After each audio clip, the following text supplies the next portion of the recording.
Hello! We're going to get right into it today because I don't have a lot of time, but I want to get through this.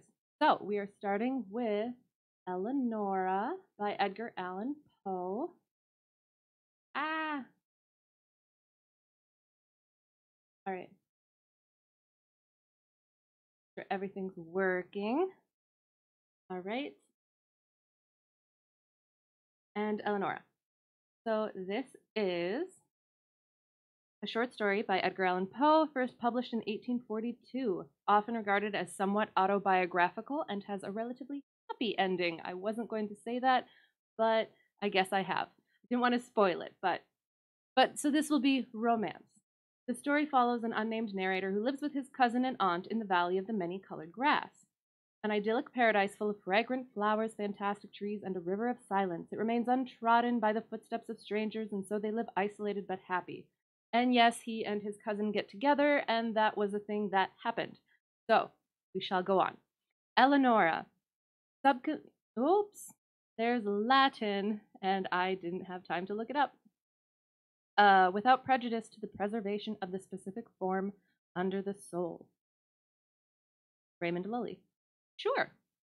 I am come of a race noted for vigor of fancy and ardor of passion. Men have called me mad, but the question is not yet settled, whether madness is or is not the loftiest intelligence, whether much that is glorious, whether all that is profound, does not spring from disease of thought, from moods of mind exalted at the expense of the general intellect.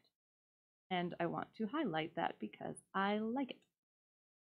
They who dream by day are cognizant of many things which escape those who dream only by night. In their gray visions they obtain glimpses of eternity, and thrill in waking to find that they have been upon the verge of the great secret. In snatches they learn something of the wisdom which is of good, and more of the mere knowledge which is of evil. They penetrate, however, rudderless or compassless, into the vast ocean of the light ineffable, and again, like the adventures of the Nubian geographer, Crécy, that is definitely Latin, so it doesn't have the re, safe in the sea of darkness.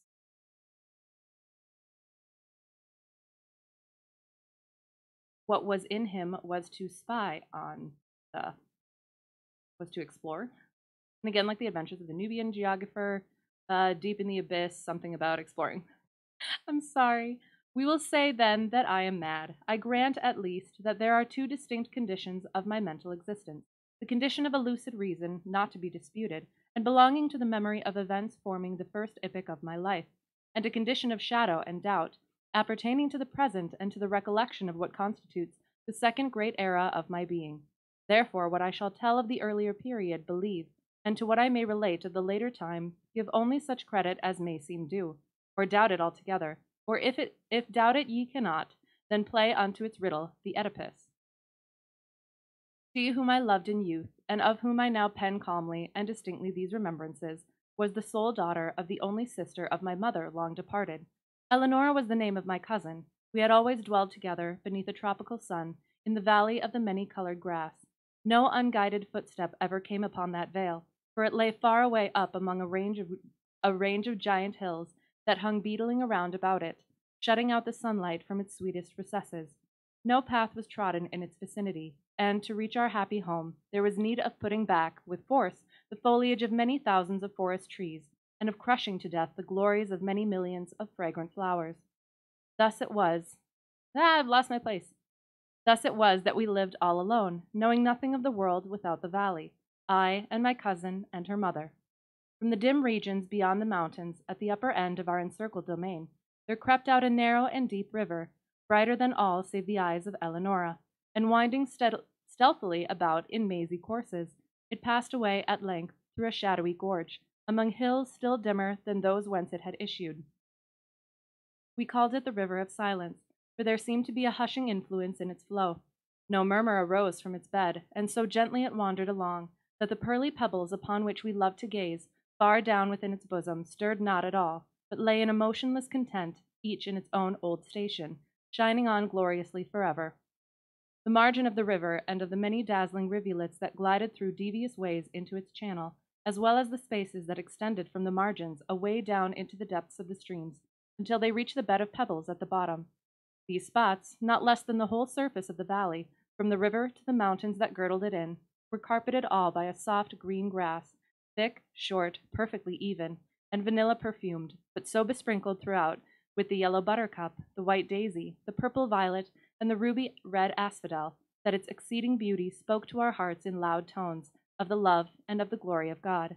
And here and there, in groves about this grass, like wildernesses of dreams, sprang up fantastic trees, whose tall, slender stems stood not upright, but slanted gracefully towards the light that peered at noonday into the center of the valley. Their bark was speckled with the vivid alternate splendor of ebony and silver, and was smoother than all save the cheeks of Eleonora, so that but for the brilliant green of the huge leaves that spread from their summits in long tremulous lines, dallying with the zephyrs, one might have fancied them giant serpents of Syria doing homage to their sovereign, the sun. Hand in hand about this valley for 15 years roamed I with Eleonora before love entered within our hearts. It was one evening at the close of the third lustrum of her life, and of the fourth of my own, that we sat locked in each other's embrace beneath the serpent-like trees, and looked down within the waters of the river of silence at our images therein. We spoke no words during the rest of that sweet day, and our words even upon the morrow were tremulous and few. We had drawn the god Eros from that wave, and now we felt that he had enkindled within us the fiery souls of our forefathers. The passions which had for centuries distinguished our race came thronging with the fancies for which they had been equally noted, and together breathed a delirious. Oh, I'm sorry. Breathed a We were going so well, and together breathed a delirious bliss over the valley of the many-colored grass. A change fell upon all things. Strange, brilliant flowers, star-shaped, burst out upon the trees where no flowers had been known before. The tints of the green carpet deepened, and when, one by one, the white daisies shrank away, there sprang up in place of them 10 by 10 of the ruby-red asphodel, and life arose in our paths. For the tall flamingo, hitherto unseen, with all gay glowing birds, flaunted his scarlet plumage before us. The golden and silver fish haunted the river, out of the bosom of which issued, little by little, a murmur that swelled at length into a lulling melody more divine than that of the harp of Aeolus, sweeter than all save the voice of Eleonora. And now, too, a voluminous cloud which we had long watched in the regions of Hesper, floated out thence all gorgeous in crimson and gold, and settling in peace above us, sank, day by day, lower and lower, until its edges rested upon the tops of the mountains, turning all their dimness into magnificence, and shutting us up, as if forever, within a magic prison house of grandeur and of glory. The loveliness of Eleonora was that of the seraphim, but she was a maiden artless and innocent as the brief life she had led among the flowers. No guile disguised the fervor of love which animated her heart, and she examined with me its inmost recesses as we walked together in the valley of the many-colored grass, and discoursed of the mighty changes which had lately taken place therein. At length, having spoken one day, in tears, of the last sad change which must befall humanity, she thenceforward dwelt only upon this one sorrowful theme, interweaving it into all our converse, as, in the songs of the bard of Shiraz, the same images are found occurring again and again in every impressive variation of phrase. She had seen that the finger of death was upon her bosom, that, like the ephemeron, she had been made perfect in loveliness, only to die, but the terrors of the grave to her lay solely in a consideration which she revealed to me one evening at twilight by the banks of the river of silence. She grieved to think that, having entombed her in the valley of the many-colored grass, I would quit forever its happy recesses, transferring the love which now was so passionately her own to some maiden of the outer and everyday world. And then and there I threw myself hurriedly at the feet of Eleonora, and offered up a vow, to herself and to heaven, that I would never bind myself in marriage to any daughter of earth, that I would in no manner prove recreant to her dear memory, or to the memory of the devout affection with which she had blessed me. And I called the mighty ruler of the universe to witness the pious solemnity of my vow, and the curse which I invoked of him and of her, a saint in Helusion, should I prove traitorous to that promise, involved a penalty, the exceeding great horror of which will not permit me to make record of it here. And the bright eyes of Eleonora grew brighter at my words, and she sighed as if a deadly burden had been taken from her breast, and she trembled and very bitterly wept. But she made acceptance of the vow, for what was she but a child, and it made easy to her the bed of her death. And she said to me, not many days afterwards, tranquilly dying, that, because of what I had done for the comfort of her spirit, she would watch over me. In that spirit when departed, and if so it and if it in that spirit when departed, and if so it were permitted her, return to me visibly in the watches of the night. But if this thing were, indeed, beyond the power of the souls in paradise, that she would, at least, give me frequent indications of her presence, sighing upon me in the evening winds, or filling the air which I breathed with perfume from the censers of the angels. And with these words upon her lips, she yielded up her innocent life, putting an end to the first epoch of my own. Thus far I have faithfully said. But as I pass the barrier in time's path, formed by the death of my beloved, and proceed with the second era of my existence, I feel that a shadow gathers over my brain, and I mistrust the perfect sanity of the record. But let me on. Years dragged themselves along heavily, and still I dwelled within the valley of the many-colored grass. But a second change had come upon all things. The star-shaped flowers shrank into the stems of the trees, and appeared no more.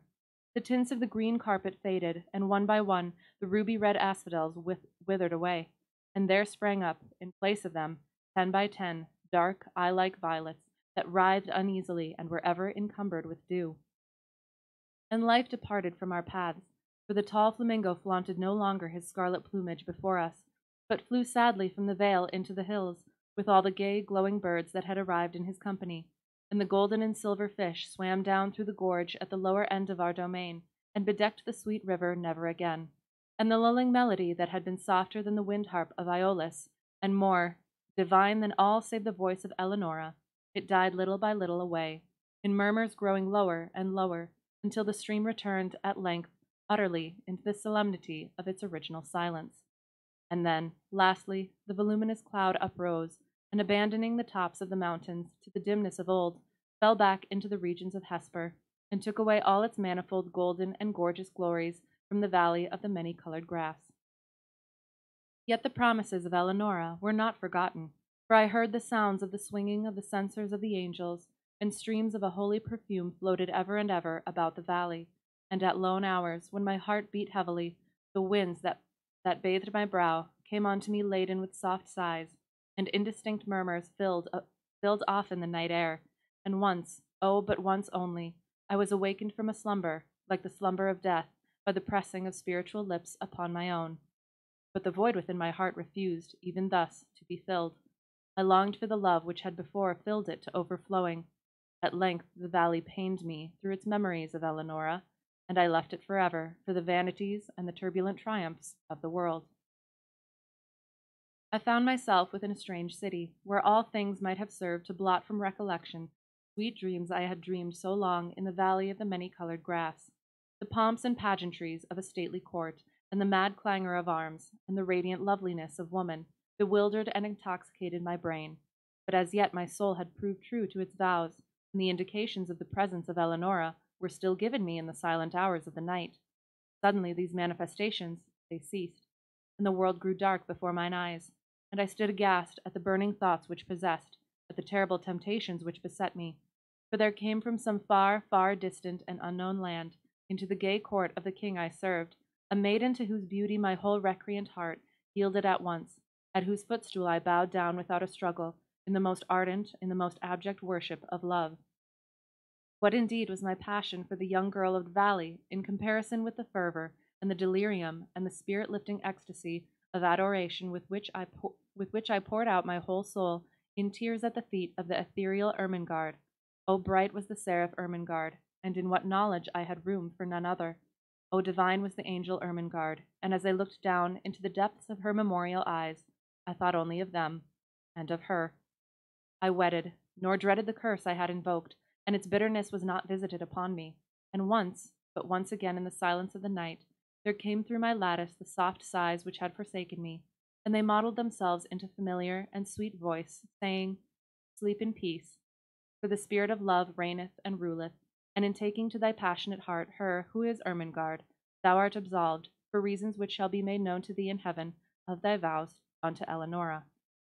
Oh, sad. So it was a happy but sad ending story entirely. Lovely though. It could have. It could have gone a whole different way. It could have gone gruesome and twisted. But no, it was sweet. And I don't need that actually, but I do need to read what the next one is. And I have lost it. Where is it? Oh no. Oops, not that one. All right, next one is Ligeia, and apparently it is more horror driven. Has romance, but also the twisty way that the last one could have gone, I guess. And in it is a poem that Poe actually wrote outside of this, and then he just incorporated it into this. So this is going to be Ligeia, early short story by Edgar Allan Poe, published in 1838. The story follows an unnamed narrator and his wife Ligeia, beautiful and intelligent raven-haired woman, falls ill, composes The Conqueror Worm, and quotes lines attributed to Joseph Glanville, which suggests that life is sustainable only through willpower. And I will stop there because I don't want to give spoilers. So, and right here at the top we have some Joseph Glanville, and we shall see what it says. This is Ligeia. And the will therein lieth, which dieth not, who knoweth the mysteries of the will with its vigor. For God is but a great will, pervading all things by nature of its intentness. Man doth not yield himself to the angels, nor unto death utterly, save only through the weakness of his feeble will. Joseph Glanville. I cannot for my soul remember how, when, or even precisely where, I first became acquainted with the lady Ligeia.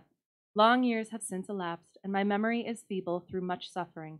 Or perhaps I cannot now bring these points to mind, because in truth the character of my beloved, her rare learning, her singular yet placid cast of beauty, and the thrilling and enthralling eloquence of her low, musical language, made their way into my heart by paces so steadily and stealthily progressive that they have been unnoticed and unknown. Yet I believe that I met her first and most frequently in some large old decaying city near the Rhine. Of her family I have surely heard her speak. That it is of a remotely ancient date cannot be doubted. Ligeia, buried in studies of a nature more than all else adapted to deaden impressions of the outward world. It is by that sweet word alone, by Ligeia, that I bring before mine eyes in fancy the image of her who is no more. And now, while I write, a recollection flashes upon me that I have never known the paternal name of her who was my friend and my betrothed, and who became the partner of my studies, and finally the wife of my bosom. Was it a playful charge on the part of my Ligeia, or was it a test of my strength of affection that I should institute no inquiries upon this point, or was it rather a caprice of my own, a wildly romantic offering on the shrine of the most passionate devotion? I but indistinctly recall the fact itself. What wonder that I have utterly forgotten the circumstances which originated or attended it? And indeed, if ever that spirit which is entitled romance, if ever she, the wan and the misty-winged Ashtophet of idolatrous Egypt, presided, as they tell, over marriages ill-omened, then most surely she presided over mine. There is one dear topic, however, on which my memory fails me not. It is the person of Ligeia. In stature she was tall, somewhat slender, and in her latter days even emaciated. I would in vain attempt to portray the majesty, the quiet ease of her demeanor, or the incomprehensible lightness and elasticity of her footfall. She came and departed as a shadow. I was never made aware of her entrance into my closed study, save by the dear music of her low, sweet voice, as she placed her marble hand upon my shoulder. In beauty of face no maiden ever equaled her. It was the radiance of an opium dream, an airy and spirit-lifting vision more wildly divine than the fantasies which hovered about the slumbering souls of the daughters of Delos. Yet her features were not of that regular mold which we have been falsely taught to worship in the classical labors of the heathen. There is no exquisite beauty, says Bacon, Lord Verulam, speaking truly of all the forms and genera of beauty, without some strangeness in the proportion. Yet although I saw that the features of Ligeia were not of a classic regularity, although I perceived that her loveliness was indeed exquisite, and felt that there was much of strangeness pervading it, yet I have tried in vain to detect the irregularity and to trace home my own perception of the strange. I examined the contour of the lofty and pale forehead. It was faultless. How cold indeed that word when applied to a majesty so divine. The skin rivaling the purest ivory, commanding extent and repose, the gentle prominence of the regions above the temples, and then the raven black, the glossy, the luxuriant, and naturally curling tresses, setting forth the full force of the Homeric epithet, hyacinthine. I looked at the delicate outlines of the nose, and nowhere but in the graceful medallions of the Hebrews had I beheld a similar perfection. There were the same luxurious smoothness of surface, the same scarcely perceptible tendency to the aquiline, the same harmoniously curved nostrils speaking the free spirit. I regarded the sweet mouth. Here was indeed the triumph of all things heavenly, the magnificent turn of the short upper lip, the soft voluptuous slumber of the under, the dimples which sported and the color which spoke, the teeth glancing back with a brilliancy almost startling, every ray of the holy light which fell upon them in her serene and placid, yet most exultingly radiant of all smiles.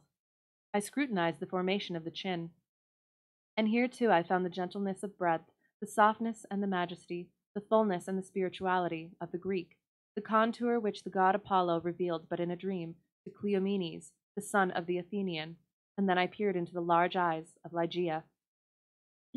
Sorry. For eyes we have no models in the remotely antique. It might have been, too, that in these eyes of my beloved lay the secret to which Lord Verulam alludes. They were, I must believe, far larger than the ordinary eyes of our own race. They were even fuller than the fullest of the gazelle eyes. Sorry. They were even fuller than the fullest of the gazelle eyes of the tribe of the valley of Nourjahad.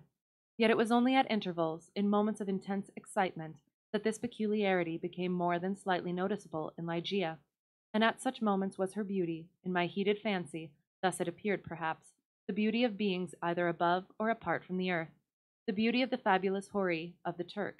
The hue of the orbs was the most brilliant of black, and far over them hung jetty lashes of great length. The brows, slightly irregular in outline, had the same tint. The strangeness, however, which I found in the eyes was of a nature distinct from the formation, or the color, or the brilliancy of the features, and must, after all, be referred to the expression, word of no meaning, behind whose vast latitude of mere sound we entrench our ignorance of so much of the spiritual. The expression of the eyes of Ligeia. How for long hours have I pondered upon it? How have I, through the whole of a midsummer night, struggled to fathom it? What was it, that something more profound than the wall of Democritus, which lay far within the pupils of my beloved? What was it?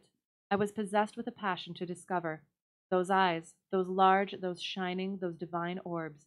They became to me twin stars of Leda, and I to them, devoutest of astrologers. There is no point, among the many incomprehensible anomalies of the science of mind, more thrillingly exciting than the fact, never, I believe, noticed in the schools, that in our endeavors to recall to memory something long forgotten, we often find ourselves upon the very verge of remembrance without being able, in the end, to remember. And thus how frequently, in my intense scrutiny of Ligeia's eyes, have I felt approaching the full knowledge of their expression, felt it approaching, yet not quite be mine, and so at length entirely depart.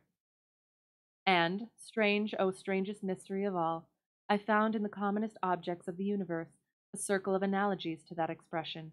I mean to say that, subsequently to the period when Ligeia's beauty passed into my spirit, there dwelling as in a shrine, I derived from many existences in the material world a sentiment such as I felt always around, within me, by her large and luminous orbs. Yet not the more could I define that sentiment, or analyze, or even steadily view it. I recognized it, let me repeat, sometimes in the survey of a rapidly growing vine, in the contemplation of a moth, a butterfly, a chrysalis, a stream of running water. I have felt it in the ocean, in the falling of a meteor. I have felt it in the glances of unusually aged people. And there are one or two stars in heaven, one especially, a star of the sixth magnitude, double and changeable, to be found near the large star in Lyra, in a telescopic scrutiny of which I have been made aware of the feeling. I have been filled with it by certain sounds from stringed instruments, and not unfrequently by passages from books. Among innumerable other instances, I well remember something in a volume of Joseph Glanville, which, perhaps merely from its quaintness, who shall say, never failed to inspire me with the sentiment, and the will therein lieth, which dieth not. Who knoweth the mysteries of the will with its vigor? For God is but a great will, pervading all things by nature of its intentness. Man doth not yield him to the angels, nor unto death utterly, save only through the weakness of his feeble will. Length of years and subsequent reflection have enabled me to trace, indeed, some remote connection between this passage in the English moralist and a portion of the character of Ligeia. An intensity in thought, action, or speech was possibly, in her, a result or at least an index of that gigantic volition which, during our long intercourse, failed to give other and more immediate evidence of its existence. Of all the women whom I have ever known, she, the outwardly calm, the ever placid Ligeia, was the most violently a prey to the tumultuous vultures of stern passion, and of such passion I could form no estimate, save by the miraculous expansion of those eyes which at once so delighted and appalled me, by the almost magical melody, modulation, distinctness, and placidity of her very low voice, and by the fierce energy, rendered doubly effective by contrast with her manner of utterance, of the wild words which she habitually uttered. I have spoken of the learning of Ligeia. It was immense, such as I have never known in woman.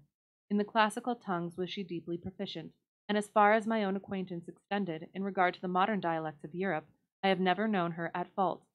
Indeed, upon any theme of the most admired, because simply the most abstruse, of the boasted erudition of the Academy, have I ever found Ligeia at fault? How singularly, how thrillingly this one point in the nature of my wife has forced itself, at this late period only, upon my attention. I said her knowledge was such as I have never known in woman. But where breathes the man who has traversed, and successfully, all the wide areas of moral, physical, and mathematical science? I saw not then what I now clearly perceive, that the acquisitions of Ligeia were gigantic, were astounding, yet I was sufficiently aware of her infinite supremacy to resign myself, with a childlike confidence, to her guidance through the chaotic world of metaphysical investigation at which I was most busily occupied during the earlier years of our marriage. With how vast a triumph, with how vivid a delight, with how much of all that is ethereal in hope, did I feel, as she bent over me in studies but little sought, but less known, that delicious vista by slow degrees expanding before me, down whose long, gorgeous, and all untrodden path I might at length pass onward to the goal of a wisdom too divinely precious not to be forbidden. How poignant, then, must have been the grief with which, after some years, I beheld my well-grounded expectations take wings to themselves and fly away. Without Ligeia I was but as a child groping benighted. Her presence, her readings alone, rendered vividly luminous the many mysteries of the transcendentalism in which we were immersed. Wanting the radiant luster of her eyes, letters lambent and golden, lambent, glowing, gleaming, or flickering, lambent. Wanting the radiant luster of her eyes, letters, lambent and golden, grew duller than Saturnian lead, and now those eyes shone less and less frequently upon the pages over which I pored. Ligeia grew ill. The wild eyes blazed with a too glorious effulgence. The pale fingers became of the transparent waxen hue of the grave, and the blue veins upon the lofty forehead swelled and sank impetuously with the tides of the most gentle emotion. I saw that she must die, and I struggled desperately in spirit with the grim Azrael. And the struggles of the passionate wife were, to my astonishment, even more energetic than my own. There had been much in her stern nature to impress me with the belief that, to her, death would have come without its terrors. But not so. Words are impotent to convey any just idea of the fierceness of resistance with which she wrestled with the shadow. I groaned in anguish at the pitiable spectacle. I would have soothed, I would have reasoned, but in the intensity of her wild desire for life, but for life, solace and reason were alike the uttermost of folly. Yet not until the last instance, amid the most convulsive writhings of her fierce spirit, was shaken the external placidity of her demeanor. Her voice grew more gentle, grew more low, yet I would not wish to dwell upon the wild meaning of the quietly uttered words. My brain reeled as I hearkened, entranced, to a melody more than mortal, to assumptions and aspirations which mortality had never before known. That she loved me I should not have doubted, and I might have been easily aware that, in a bosom such as hers, love would have reigned no ordinary passion. But in death only was I fully impressed with the strength of her affection. For long hours, detaining my hand, would she pour out before me the overflowing of a heart whose more than passionate devotion amounted to idolatry. How had I deserved to be so blessed by such confessions? How had I deserved to be so cursed with the removal of my beloved in the hour of her making them? But upon this subject I cannot bear to dilate. Let me say only that in Ligeia's more than womanly abandonment to a love, alas, all unmerited, all unworthily, all unworthily bestowed, I at length recognized the principle of her longing, with so wildly earnest a desire for the life which was now fleeing so rapidly away. It is this wild longing, it is this eager vehement. I always have an issue with this word, vehemence, vehemence, vehemence. It is this wild longing, it is this eager vehemence of desire for life, but for life, that I have no power to portray, no utterance capable of expressing. At high noon of the night in which she departed, beckoning me peremptorily, it's not going to tell me, peremptorily, to her side, she bade me repeat certain verses composed by herself not many days before. I obeyed her. They were these: Lo, 'tis a gala night within the lonesome latter years. An angel throng bewinged, bedight in veils and drowned in tears, sit in a theatre to see a play of hopes and fears, while the orchestra breathes fitfully the music of the spheres. Mimes in the form of God on high mutter and mumble low, and hither and thither fly. Mere puppets they, who come and go at bidding of vast formless things that shift the scenery to and fro, flapping from out their condor wings invisible. Woe! That motley drama, oh, be sure it shall not be forgot, with its phantom chased forevermore by a crowd that sees it not, through a circle that ever returneth into the self-same spot, and much of madness, and more of sin and horror, the soul of the plot. But see amid the mimic rout a crawling but see amid the mimic rout a crawling shape intrude, a blood-red thing that writhes from out the scenic solitude. It writhes with mortal pangs, the mimes become its food, and the seraphs sob at vermin fangs in human gore imbued. Out, out are the lights, out all, and over each quivering form, the curtain, a funeral pall, comes down with the rush of a storm. And the angels, all pallid and wan, uprising, unveiling, affirm that the play is the tragedy, man, and its hero, the conqueror worm. "O God," half shrieked Ligeia, leaping to her feet and extending her arms aloft with a spasmodic movement, as I made an end of these lines.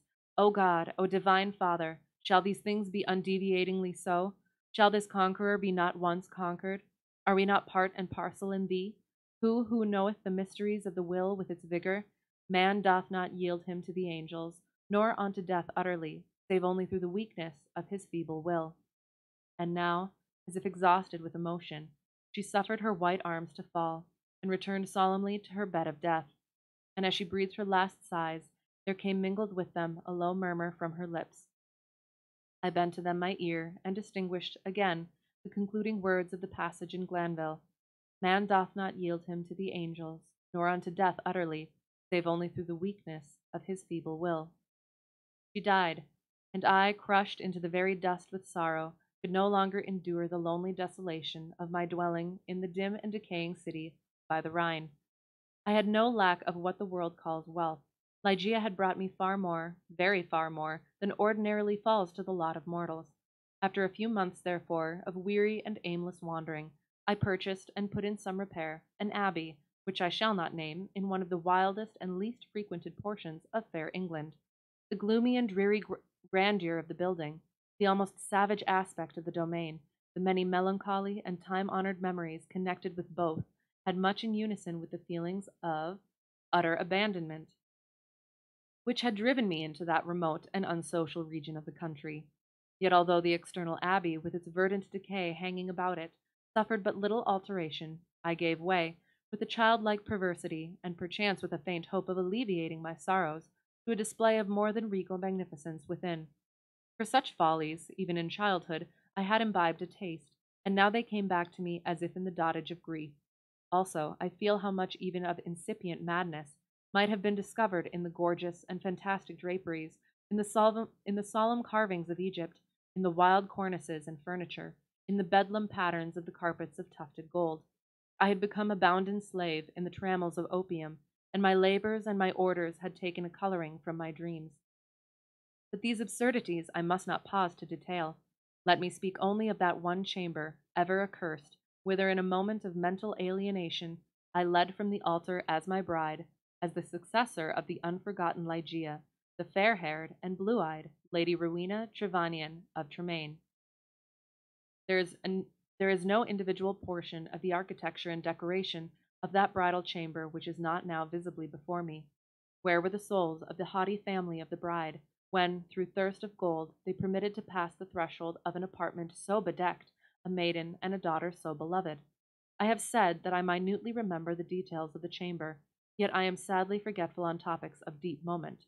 And here there was no system, no keeping in the fantastic display to take hold upon the memory. The room lay in a high turret of the castellated abbey, was pentagonal in shape, and of capacious size.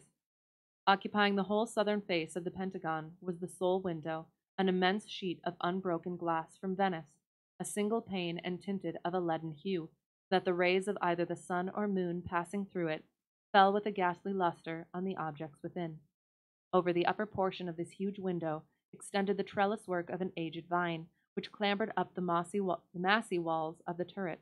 The ceiling, of gloomy-looking oak, was excessively lofty, vaulted, and elaborately fretted with the wildest and most grotesque specimens of a semi-Gothic, semi-Druidical device.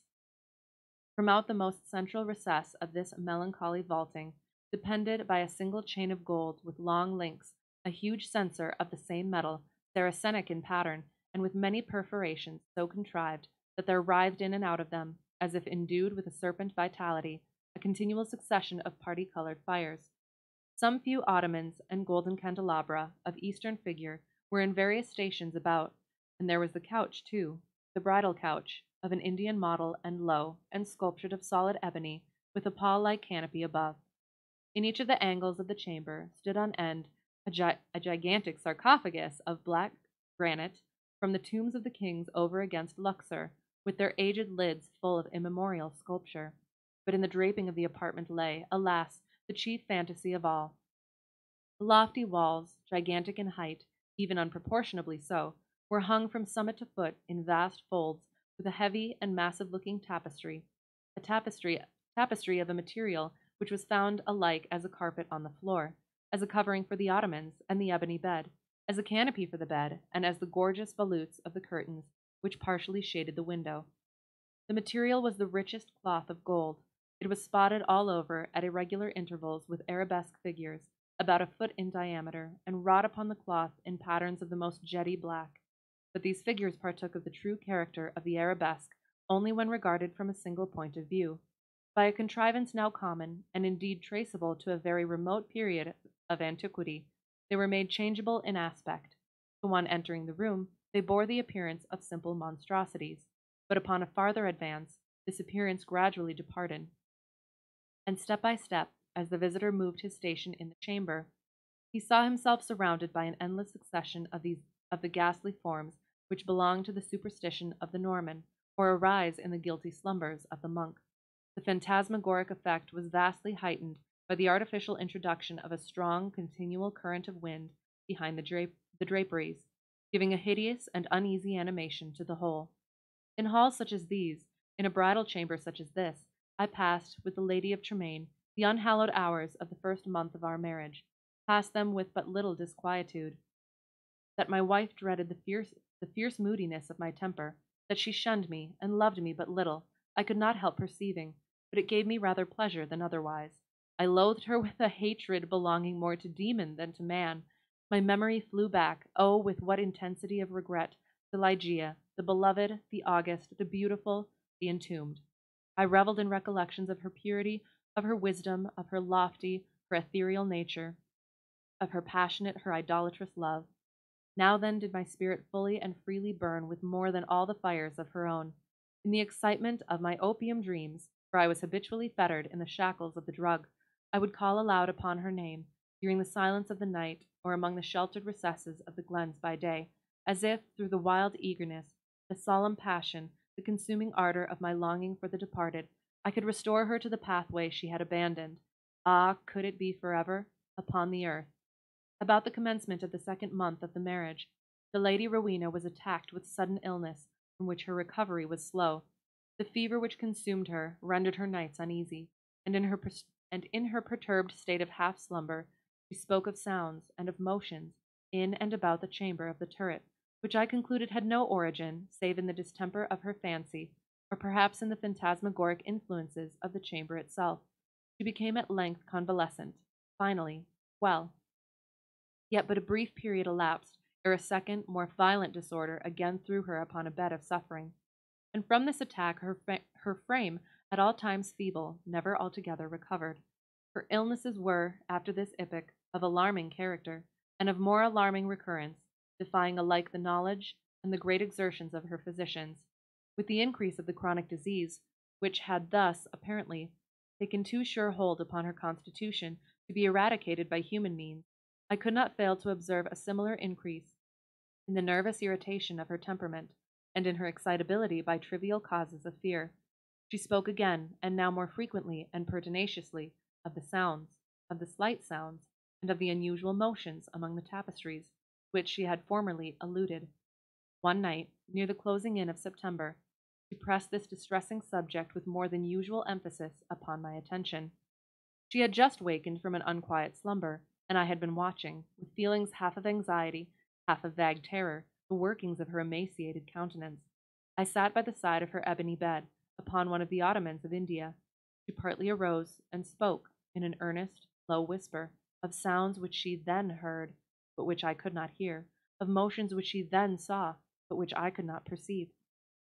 The wind was rushing hurriedly behind the tapestries, and I wished to show her, what, let me confess it, I could not all believe, that those almost inarticulate breathings, and those very gentle variations of the figures upon the wall, were but the natural effects of that customary rushing of the wind.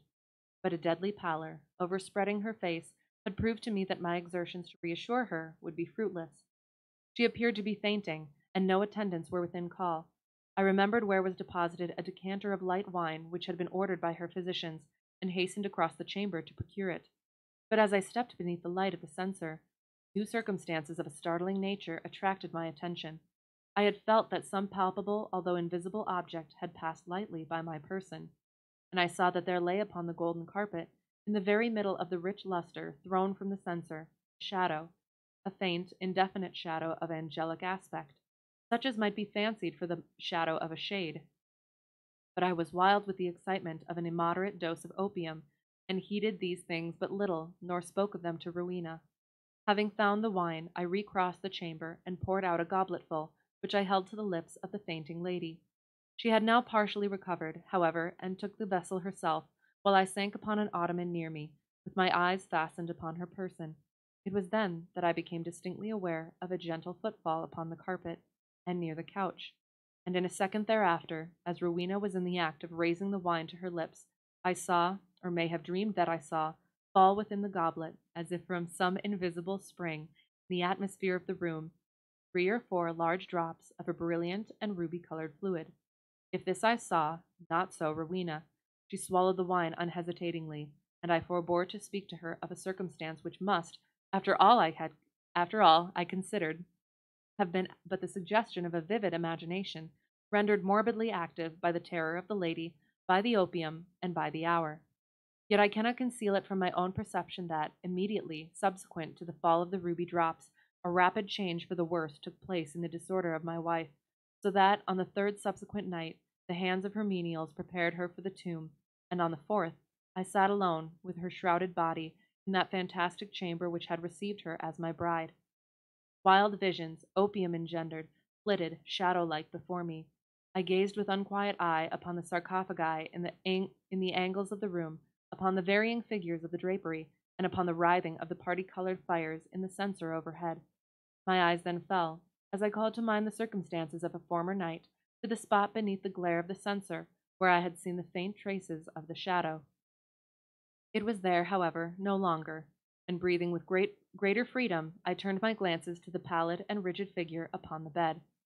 Then rushed upon me 1,000 memories of Ligeia, and then came back upon my heart with the turbulent violence of a flood, the whole of that unutterable woe with which I had regarded her thus enshrouded. The night waned, and still, with a bosom full of bitter thoughts of the one only and supremely beloved, I remained gazing upon the body of Rowena. It might have been midnight, or perhaps earlier, or later, for I had taken no note of time, when a sob, low, gentle, but very distinct, startled me from my reverie. I felt that it came from the bed of ebony. the bed of death. I listened in an agony of superstitious terror, but there was no repetition of the sound. I strained my vision to detect any motion in the corpse, but there was not the slightest perceptible. Yet I could not have been deceived. I had heard the noise, however faint, and my soul was awakened within me. I resolutely and perseveringly kept my attention riveted upon the body. Many minutes, many minutes elapsed before any circumstance occurred tending to throw light upon the mystery. At length it became evident that a slight, a very feeble, and barely noticeable tinge of color had flushed up within the cheeks and along the sunken small veins of the eyelids. Through a species of unutterable horror and awe for which the language of mortality has no sufficiently energetic expression, I felt my heart cease to beat, my limbs grow rigid where I sat. Yet a sense of duty finally operated to restore my self-possession. I could no longer doubt that we had been precipitate in our preparations, that Rowena still lived. It was necessary that some immediate exertion be made, yet the turret was altogether apart from the portion of the abbey tenanted by the servants. There were none within call. I had no means of summoning them to my aid without leaving the room for many minutes, and this I could not venture to do. I therefore struggled alone in my endeavors to call back the spirit still hovering. In a short period it was certain, however, that a relapse had taken place. The color disappeared from both eyelid and cheek, leaving a wanness even more than that of marble. The lips became doubly shriveled and pinched up in the ghastly expression of death. A repulsive clamminess and coldness overspread rapidly the surface of the body, and all the usual rigorous stiffness immediately supervened. I fell back with a shudder upon the couch from which I had been so startlingly aroused, and again gave myself up to passionate waking visions of Ligeia. An hour thus elapsed, when, could it be possible, I was a second time aware of some vague sound issuing from the region of the bed. I listened, in extremity of horror. The sound came again. It was a sigh. Rushing to the corpse, I distinctly saw, a tremor upon the lips. In a minute afterward, they relaxed, closing a bright line of the pearly teeth. Amazement now struggled in my bosom, the profound awe which had hitherto reigned there alone. I felt that my vision grew dim, that my reason wandered, and it was only by a violent effort that I at length succeeded in nerving myself to the task which duty thus once more had pointed out. There was now a partial glow upon the forehead and upon the cheek and throat. A perceptible warmth pervaded the whole frame. There was even a slight pulsation at the heart. The lady lived, and with redoubled ardor I betook myself to the task of restoration. I chafed and bathed the temples and the hands, and used every exertion which experience and no little medical reading could suggest. But in vain. But in vain. Suddenly, the color fled. Pulsation ceased. The lips resumed the expression of the dead, and in an instant afterward, the whole body took upon itself the icy chilliness, the livid hue, the intense rigidity, the sunken outline, and all the loathsome peculiarities of that which has been, for many days, a tenant of the tomb. And again I sunk into visions of Ligeia, and again, what marvel that I shudder while I write, again there reached my ears a low sob from the region of the ebony bed. But why shall I minutely detail the unspeakable horrors of that night? Why shall I pause to relate how, time after time, until near the period of the grey dawn, this hideous drama of revivification was repeated? How each terrific relapse was only into a sterner and apparently more irredeemable death? How each agony wore the aspect of a struggle with some invisible foe, and how each struggle was succeeded by I know not what of wild change in the personal appearance of the corpse. Let me hurry to a conclusion. The greater part of the fearful night had worn away, and she who had been dead once again stirred, and now more vigorously than hitherto, although arousing from a dissolution more appalling in its utter hopelessness than any. I had long ceased to struggle or to move, and remained sitting rigidly upon the ottoman, a helpless prey to a whirl of violent emotions, of which extreme awe was perhaps the least terrible, the least consuming. The corpse, I repeat, stirred, and now more vigorously than before. The hues of life flushed up with unwonted energy into the countenance. The limbs relaxed, and save that the eyelids were yet pressed heavily together, and that the bandages and draperies of the grave still imparted their charnel character to the figure, I might have dreamed that Rowena had indeed shaken off utterly the fetters of death. But if this idea was not, even then, altogether adopted, I could at least doubt no longer, when, arising from the bed, tottering with feeble steps, closed eyes, and with the manner of one bewildered in a dream, the thing that was enshrouded advanced boldly and palpably into the middle of the apartment. I trembled not, I stirred not, for a crowd of unutterable fancies, connected with the air, the stature, the demeanor of the figure, rushing hurriedly through my brain, had paralyzed, had chilled me into stone. I stirred not, but gazed upon the apparition. There was a mad disorder in my thoughts, a tumult unappeasable. Could it, indeed, be the living Rowena who confronted me? Could it indeed be Rowena at all? The fair-haired, the blue-eyed Lady Rowena Trevanion of Tremaine? Why should I doubt it? The bandage lay heavily about the mouth. But then might it not be the mouth of the breathing lady of Tremaine? And the cheeks, there were the roses, as in her noon of life. Yes, these might indeed be the fair cheeks of the living lady of Tremaine. And the chin, with its dimples as in health, might it not be hers? But had she then grown taller since her malady? What inexpressible madness seized me with that thought?